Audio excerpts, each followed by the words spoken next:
Good afternoon, everybody. Uneducated Economist here. So over the course of the last few years, and especially the last few months and weeks, there has been a lot of talk about the digital economy. And a lot of times when you hear people talk about the digital economy, they're talking about central bank digital currencies, and they start talking about like the taxing and tracking and tracing and control and all the stuff, all the scary things that could come from having a digital economy. And when you think about it, it is kind of scary, some of the control and some of the lack of privacy that could come from being involved with a digital economy.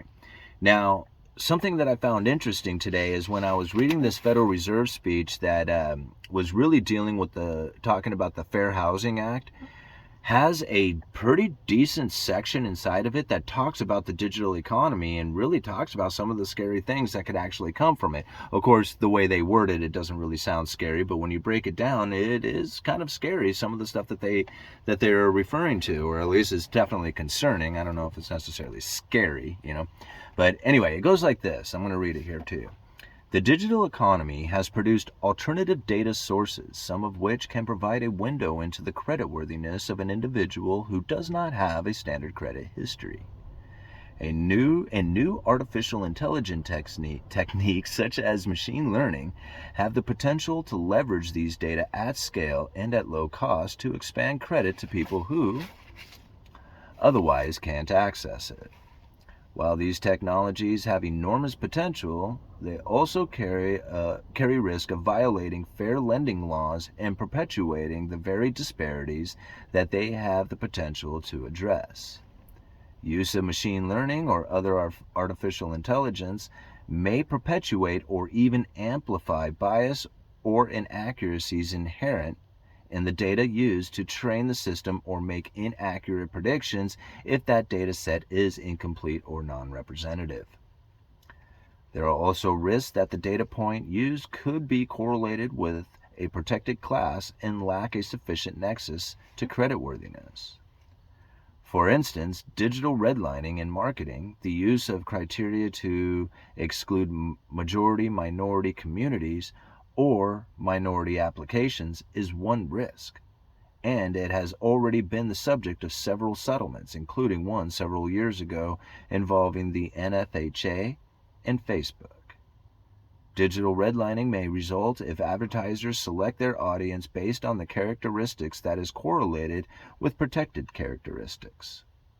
New technologies can also result in reverse redlining, a steering in the advertisement of more expensive or otherwise inferior products to minority communities. These risks are amplified when a model is opaque and lacks a sufficient degree of explainability. The degree to which the bank can understand how data, variables, and other features inform the credit decisions. While banks are still in the early days of adopting artificial intelligence and other machine learning technologies, we are working to ensure that our supervision keeps pace. Through our supervisory process, we evaluate whether firms have proper risk management and controls, including with respect to those new technologies. Now, isn't that interesting to hear this right in the middle of this speech that's talking about the Fair Housing Act, that you get such a description of the digital economy? The very first sentence within this paragraph that I was reading, the digital economy has produced alternative data sources. The digital economy has produced alternative data sources, some of which provide a window into the creditworthiness of an individual who does not have a standard credit history. Now, does that not sound like a social credit score? All right? Think about it. The digital economy has produced alternative data sources. This is data that is not what you would normally use to determine whether or not somebody is creditworthy, right? I mean, you think about it, like your creditworthiness is the loans that you have taken out, the debt payments that you have made, whether or not you paid off those debts, whether or not you have a job that's capable of earning an income that can pay the debt. These are the creditworthiness that typical creditors would look for. But according to the Federal Reserve now, the digital economy has produced alternative data sources, right? And some of which can provide a window into the creditworthiness of an individual who does not have a standard credit history. So now what is it that they're going to use? I mean, that's a good question to ask, because this alternative data source, we don't know what it is that the Federal Reserve or these banks or the artificial intelligence is looking at. Are they looking at our online transactions? Are they looking at maybe some of the things that we're posting, some of the maybe opinions that we have? What is it that establishes a credit worthiness? This is really where I think that a lot of the concern about the future of the digital economy comes in, is when you hear things just like that, right? The digital economy has produced alternative data sources, some of which can provide a window into the creditworthiness of an individual who does not have a standard credit history. Okay? New artificial intelligence techniques such as machine learning have the potential to leverage these data at scale and at a low cost to expand the credit to people who otherwise can't access it. So that does sound fairly pleasing, to those who might be looking to, get a loan or something, but they don't have a credit history, and they're like, hey, we got this alternative data that we can use to decide whether or not you're creditworthy. Okay? So, I mean, it can be sold on the idea that it's a good thing for the people through, this idea that even if you don't have credit, we can figure out whether or not you're creditworthy. Right? So there is that. I mean, I guess there's that argument for it. I don't know if it's really a great one, but so while these technologies have enormous potential, they also carry the risk of violating fair lending laws and perpetuating the very disparities they have the potential to address. Now, for a long time, now obviously, like nowadays, we don't necessarily hear about redlining or, not allowing loans to go to particular classes of people or something. There's laws, regulations, and, systems set up to try and provide loans to people who typically would not have access to loans. And it's not from the alternative data sources, it's through government regulations and stuff like that, trying to bring this to bring these loans to this particular class of people. But that's the act of a human taking part in the idea that says, hey, we need to try and extend credit to people who normally would not get it, right? So they're taking a conscious effort to try and move into that particular direction, right? Which means it says, hey, although these issues are come up, we're gonna push past those things. We got all these regulations, whatever. When you get into a digital economy, what they're saying is that might not take place, and that the artificial intelligence might just draw a circle around a group of people and say, hey, we need to exclude them out of it because they are not creditworthy due to all the alternative data sources that we have come up with. And that's what he is saying within here. That could be one of the problems, right? Let me see if I can read it again here to you. While these technologies have an enormous potential, they also carry risk of violating fair lending laws and perpetuating the very disparities that they have the potential to address. Right? Use of machine learning or other artificial intelligence may perpetuate or even amplify bias or inaccuracies in inherent data used to train the system, or make inaccurate predictions if the data set is incomplete or non-representative. Again, if you don't have, what I'm assuming by that is that if the information that goes into the machine isn't quite complete, they only get part of the information, say the bad information or whatever, then they may again just like, oh, we can't, extend credit out to these particular people. Or if it's non-representative, right? Whereas it's like somebody coming up and saying, no, you need to take these considerations in mind before you exclude these people out of being able to have access to a loan. All right. There are also risks that the data points used could be correlated with protected classes and lack a sufficient nexus of creditworthiness. Right? So again, it's misunderstanding what the data is and then either providing loans to or not to particular groups based on this information.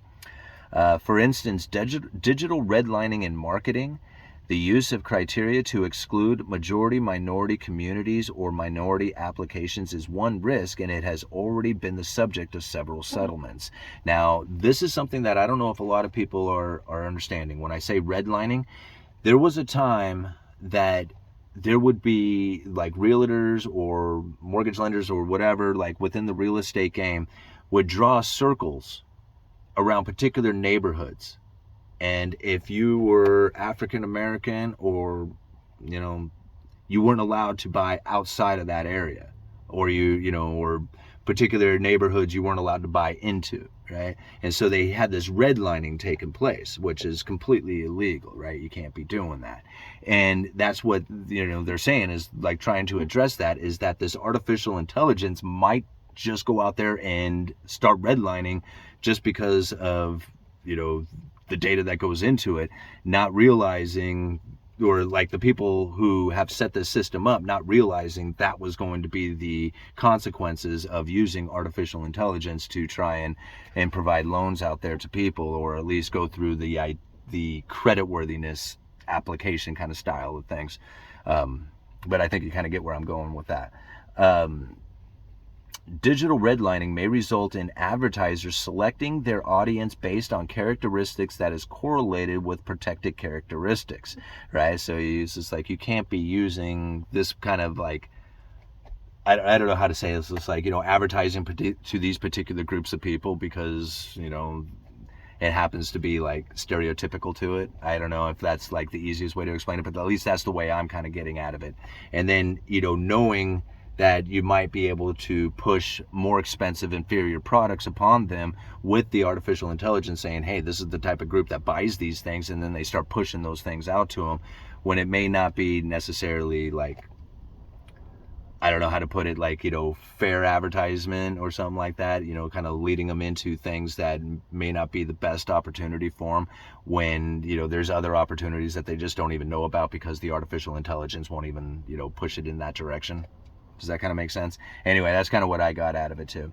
The new technologies can also result in reverse redlining or steering in the advertisement of more expensive and otherwise inferior products to the minority communities. Okay, we already talked about that. The risks are amplified when the model is opaque and lacks a sufficient degree of explainability, right? So if you can't go in there and say, hey man, this is clearly how this thing operates, and we can explain it exactly how this is going to go down for each and every single person, like this is kind of the idea behind it is just like, what does this do? Can you explain it? Is it that clear, right? And that's what he's saying. The risks are amplified when a model is opaque, right? When it's not very clear, and the sufficient degree lacks a sufficient degree of explainability. So yeah, if it's like not understandable and you can't explain it, then there's an issue that's taken place. The degree to which the banks can understand how data, variables, and other features inform the credit decisions. So this is different. Like if you go to an individual who is looking at maybe a potential debtor out there, like they're gonna lend this person some money, and they go through and they look at all the different situation that the individual is in, their debts, their income, what it is that they plan on doing with the money, whatever, and they go through all this stuff, right? Then it's an individual human and says like, okay, whether or not we can make this happen. But if you go to a machine learning, right, the degree to which the bank can understand how data, variables, and other features inform the credit decision might be lacking and unexplainable, right? That they can't, that if you can't do that, then it's maybe not be the system in which that would be a beneficial one, right? Because it's going to end up excluding or redlining and doing all this other stuff. All right. While banks are still in the early days of adopting artificial intelligence and other machine learning technologies, we are working to ensure that our supervision keeps pace. Through our supervision process, we evaluate whether firms have proper risk management and controls, including with respect to those new technologies. So at the end of it, they're promising, hey, we're gonna keep an eye on this to make sure that all these safeguards are in place and that none of these issues that you're bringing up or that the public have brought up or that he has brought up inside of the speech won't be a problem because they're already addressing them ahead of time. We'll see. Uneducated Economist, you guys let me know.